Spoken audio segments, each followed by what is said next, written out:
madure. Espero que esta voz de música se sature, que todo lo cure y arregle lo que yo no pude, pero que bien claro quede. Del hip hop yo jamás dudé.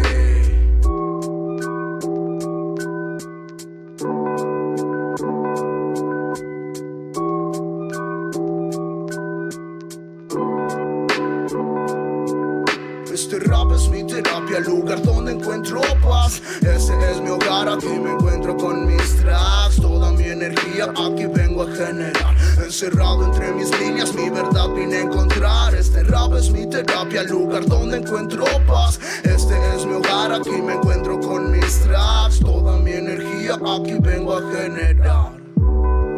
Aquí me vengo a relajar. Rectifico mi andar y como prueba revisa mi libreta y que me corte la lengua si no encuentras puras netas, objetivos y metas y el placer de mis dos hijas, menciones a los compas y el placer de buenas pistas. Aunque por egoísta nunca expreso mi sentir, pero las amosistas las pienso y a sonreír. Tras los años separados siempre las llevo aquí.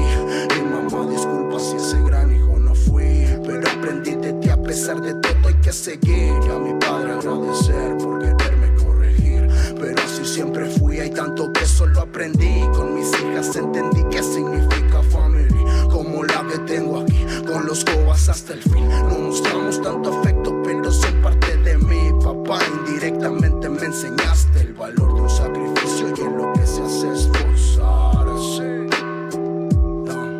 El valor de un sacrificio y en lo que se hace esforzarse. Indirectamente me lo enseñaste. Este rap es mi terapia, el lugar donde encuentro paz. Ese es mi hogar, aquí me encuentro con mis tracks. Toda mi energía aquí vengo a generar. Encerrado entre mis líneas, mi verdad vine a encontrar. Este rap es mi terapia, el lugar donde encuentro paz. Este es mi hogar, aquí me encuentro con mis tracks. Toda mi energía aquí vengo a generar.